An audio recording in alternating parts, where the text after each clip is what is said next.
meu nome é Jorge Sabino e eu vou falar aqui sobre o uso e aplicação correta dos recursos tecnológicos na assistência ao paciente. Eu sou doutor em Ciência da Reabilitação, professor da Faculdade de Ciência Médica e fisioterapeuta da Clínica de Fisioterapia Propulsão. Antes de eu começar, eu queria passar um breve vídeo para trazer a reflexão a respeito de tecnologia. O século XXI já chegou. Esta é a sensação que você tem ao entrar numa agência de um grande banco, onde o computador conversa com você.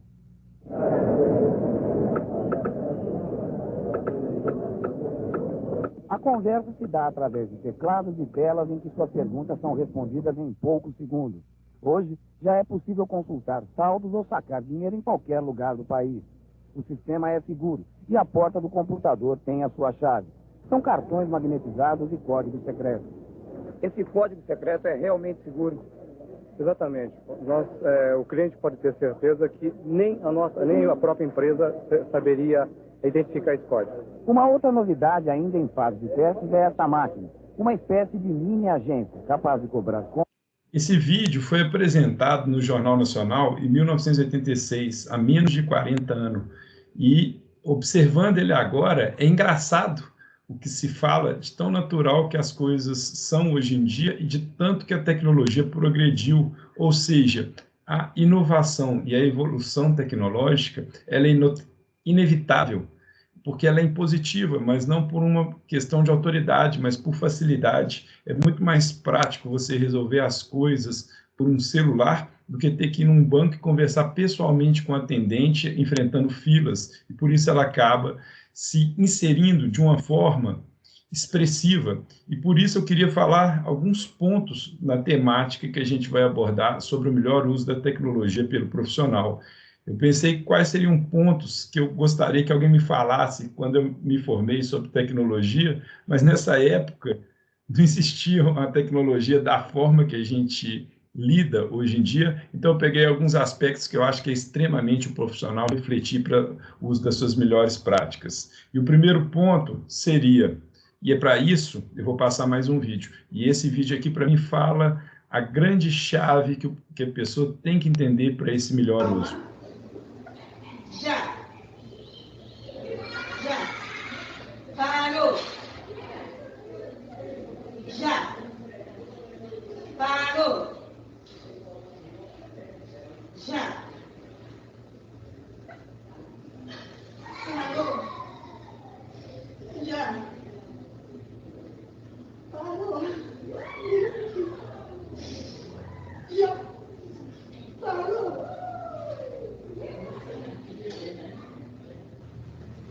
Já. Já. Parou.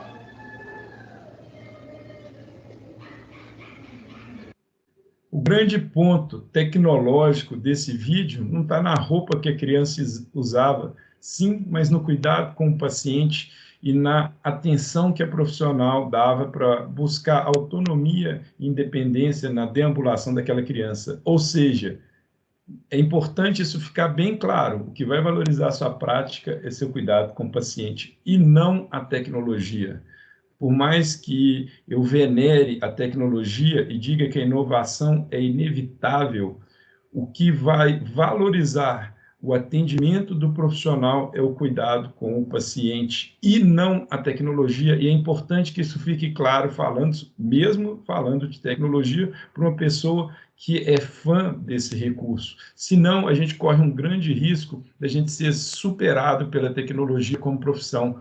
Quer dizer, eu vou dar um exemplo de um recurso que eu uso comumente na clínica para análise dos meus pacientes, que seria a baropodometria, um instrumento que mede os pontos de pressão do pé. E isso é um dos recursos que eu uso, por exemplo, para poder prescrever uma órtese, como, por exemplo, uma palmilha biomecânica.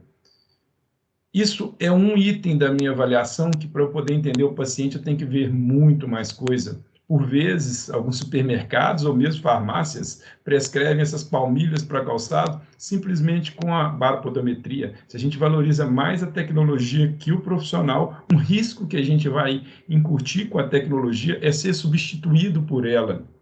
E isso, para mim, parece óbvio. Quer dizer, a gente tem que valorizar o cuidado e não a tecnologia. Mas isso não é trivial, é aquele óbvio que precisa ser dito. Essa pesquisa foi feita pela Associação Nacional de Hospitais Privados e perguntou o que as pessoas gostariam mais que estivesse presente no SUS. E, interessantemente, o primeiro item foi mais investimento em tecnologia e inovação, enquanto a melhor qualificação dos profissionais aparecia em terceiro lugar. Quer dizer, as pessoas gostam tanto de tecnologia, aquilo é tão natural, que, por vezes, eles acham que ela é controlada independentemente do profissional, quando isso não é a verdade. A tecnologia é um recurso para que ele possa fazer um atendimento melhor e só entendendo esse primeiro princípio que a gente vai poder fazer o melhor uso dessa tecnologia. Então, anotem bem esse primeiro ponto, o valor da tecnologia não está no instrumento, mas sim no conhecimento do fisioterapeuta. Isso é extremamente importante quando a gente fala do melhor uso da tecnologia. O conhecimento do profissional. Em 2013, dois estatísticos chamados de Frey e Osborne falaram que 47%, quer dizer, quase metade das profissões, serão substituídas pela informatização nos próximos 10 anos. Será que a fisioterapia está nesse rol? Na realidade, esses 10 anos integra agora, e a não ser que ela acabe nos próximos dias, provavelmente não. Mas quer dizer, ela nunca vai ser substituída pela tecnologia. Eu queria mostrar mais alguns vídeos numa palestra sobre tecnologia, eu preciso trazer essas informações, mas vejam esse estudo feito na Universidade dos Estados Unidos, onde é colocado, eu vou só pausar aqui para poder explicar, onde é colocado um sensor inicial na perna da paciente, que monitora o movimento e dá um feedback para ele como que é realizado um certo tratamento de mobilização do joelho. Christine was one of the first patients to use the sensor and app, before and after her knee surgery. It's very easy to use because the app guides you through the process. Então, eu reitero a minha pergunta. A tecnologia tem o potencial de substituir a fisioterapia? Eu diria um pouco mais. Não apenas tem, como se não for tomado cuidado de ficar atento ao conhecimento e ao cuidado do paciente, ela já vai fazer isso. Vou mostrar um site da Índia que já tem esses resultados. Como eu falei, a tecnologia ela é muito forte, ela é inevitável e ela é exponencial, mas a forma que ela vai transformar a sociedade depende da gente. Se não for atentado para o melhor uso desses recursos, isso aqui a gente vai ver. Esse site, ele atende no mundo inteiro com a inteligência artificial e tem vários relatos de pacientes falando do impacto que teve na vida dele para a sua funcionalidade, com o uso simplesmente desses recursos. Então, reitero a pergunta, antes de passar para o segundo ponto do melhor uso da tecnologia pelo profissional.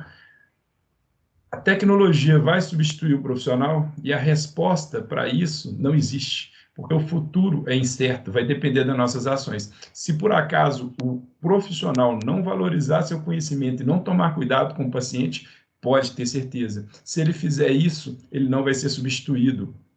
Esses dois estatísticos, Frey e Osborne, falaram que as profissões que vão ser substituídas são aquelas que têm menor conhecimento e que têm menor remuneração. Então, a forma da profissão se proliferar é exatamente fazendo um trabalho bem feito, que é o que a gente busca fazer normalmente. Segundo ponto para o melhor uso da tecnologia é usar ela com senso crítico, e para isso eu preciso entrar em alguns conceitos econômicos, como, por exemplo, inflação. Inflação é o aumento do preço dos produtos. Então, você pega uma série de produtos, como arroz, feijão, a passagem do ônibus, serviços até de streaming hoje são utilizados para calcular o preço da inflação, produtos de beleza, e ver depois de um tempo quanto que eles custaram. Essa diferença de preço é chamada de inflação. Na saúde, isso é diferente. Quer dizer, o serviço que você pega num período não é o mesmo serviço que é realizado após um tempo, porque há variações na sua tecnologia, e essas variações, olha o que acarreta, interessantemente, um aumento de preço exponencial. Então, enquanto a inflação dos produtos gerais tem um aumento linear, o aumento do preço dos produtos de saúde, por exemplo, como fármacos para o tratamento de um câncer, eles aumentam expressivamente de forma muito mais significativa do que a inflação normal. Ou seja, a gente precisa de senso crítico para usar a melhor tecnologia, e para isso eu vou mostrar um recurso que eu empreguei muito no meu doutorado para pesquisa, e não para o paciente, que é um laboratório de análise de movimento. Nesse laboratório, a gente coloca uma série de marcadores, eu não sei se esses pontinhos estão ficando claros, câmeras infravermelhos captam esses pontos e fazem um gráfico de movimento, a gente consegue, inclusive, fazer representações 3D, como essa aqui, de um indivíduo que estava na pesquisa realizando um chute. A pergunta é, voltando para o segundo ponto de utilizar a tecnologia com senso crítico, justificaria aplicar isso num paciente? E para isso eu preciso repassar mais algumas informações. Um laboratório desse tem um custo estimado de mais de R$1 milhão. E, além disso, ele tem uma dificuldade operacional extrema. O que eu estou querendo dizer? Imagina esses marcadores que foram colocados. Isso gasta tempo para poder ser empregado de forma precisa. A coleta é demorada, ou seja, com o paciente, para captar um certo movimento, você gasta horas. Num laboratório que teve um custo expressivo, isso seria uma análise que custaria para um paciente mais de R$1.000, no mínimo. E a informação que ele traz é de um movimento simplesmente num ambiente complexo, como a vida de um paciente, que a gente precisa saber de muito mais coisa. Quer dizer, justifica um laboratório de movimento como esse? Isso seria o senso crítico, e, na minha opinião, hoje em dia, não. Quer dizer, ia colocar um valor tão expressivo que se não se justificaria para pegar um dado. Significa que a gente não precisa avaliar com cuidado o nosso paciente? Sim, precisamos avaliar com bastante atenção, bastante cuidado, mas com recursos que sejam práticos. A gente precisa mensurar algo com precisão para poder tratar ele, mas com algo que seja viável, que seja prático, que a gente consiga trabalhar de uma forma que possa realmente ajudar ele e não simplesmente aumentar custo e ainda limitar a nossa compreensão completa pelo tempo que gasta para poder entender aquilo. E com isso eu chego no terceiro ponto.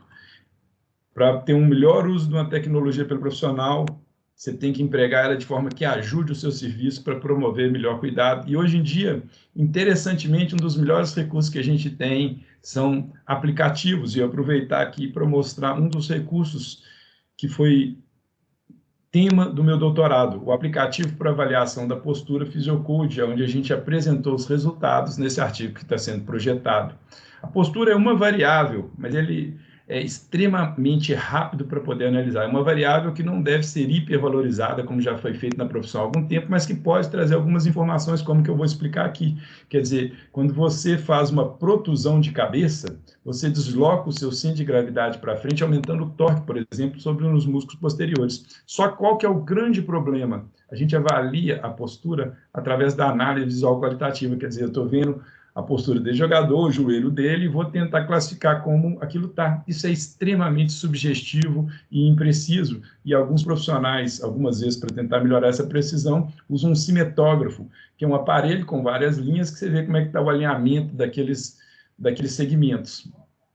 No doutorado, a gente tentou ver um aplicativo que a gente pudesse integrar esses recursos para ajudar o profissional. Então, esse aplicativo, ele coloca um quadriculado parecido com um cinetógrafo para que a gente pudesse fazer essa análise, mas a gente colocou mais recursos. Quer dizer, a partir do momento que a gente registra a foto, a inteligência artificial reconhece os pontos do corpo e, com isso, a gente consegue começar a colocar medidas quantitativas dos ângulos e comparar com dados normativos da população para ver como que estaria aquele alinhamento e para poder levar a direcionamentos.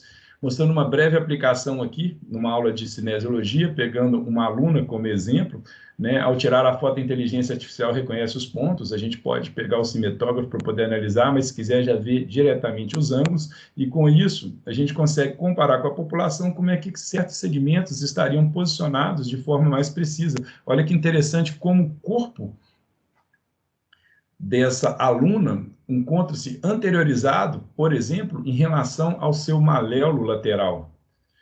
Agora, se a gente for pegar como referência o quadril, já na foto à direita, o tronco encontra-se posteriorizado. Isso tudo ajuda o profissional a guiar seu raciocínio. Ao clicar ali, ele gera uma tabela de resultados, e quem quiser conhecer mais, eu coloco algumas referências aqui sobre o aplicativo.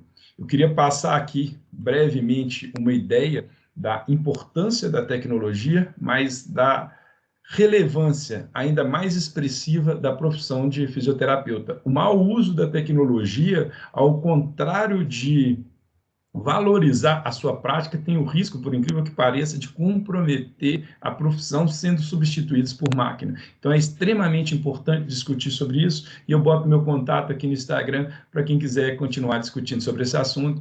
Muito obrigado.